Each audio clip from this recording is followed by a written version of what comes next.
रवि और सारा दोनों भाई बहन थे। एक दिन वे अपने दादाजी के पुराने कमरे में खेलते हुए एक अजीब सी घड़ी पाते हैं। घड़ी चमक रही थी और उसकी सुइयां तेजी से घूम रही थीं। सारा ने उत्सुकता से कहा, रवि, ये तो कोई जादुई घड़ी लगती है।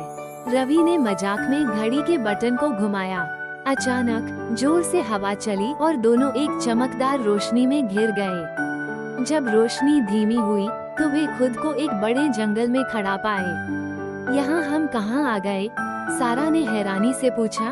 रवि ने चारों ओर देखा और कहा, शायद ये प्राचीन समय है। देखो, वहाँ कुछ लोग हैं, वे पुराने समय के कपड़े पहने हुए हैं। रवि और सारा छिपकर उन लोगों को देखने लगे।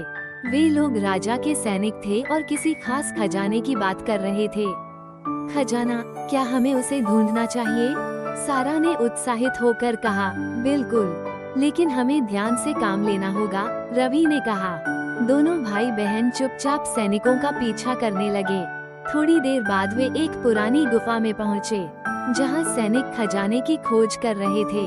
गुफा में घुसते ही रवि और सारा को दीवार पर कुछ पुराने चित्र दिखे। चित्रों में किसी रहस्यमयी दरवाजे का संकेत था। रवि, ये दरवाजा खजाने तक जाने वाला है, सारा ने चहकते हुए कहा। दोनों ने मिलकर चित्रों का संकेत समझा और दरवाजा खोल दिया। दरवाजा खुलते ही चमकदार रोशनी फैली और सामने ढेर सारे सोने चांदी के सिक्के और गहने रखे थे। दोनों की आंखें खुशी से चमक उठी। लेकिन तभी एक तेज आवाज आई, तुम यहाँ क्या कर रहे हो? दोनों ने पीछे मुड़कर देखा तो राजा के सैनिक खड़े थे। रवि ने जल्दी से जादुई घड़ी निकाली और बटन घुमाया। फिर से जोर की हवा चली और जब दोनों ने अपनी आंखें खोली तो वे वापस अपने दादाजी के कमरे में थे। सारा ने हंसते हुए कहा, क्या रोमांचक यात्रा थी। अब ये घड़ी हमारी सबसे बड़ी खोज है। रवि ने सहमति में सिर हिलाया।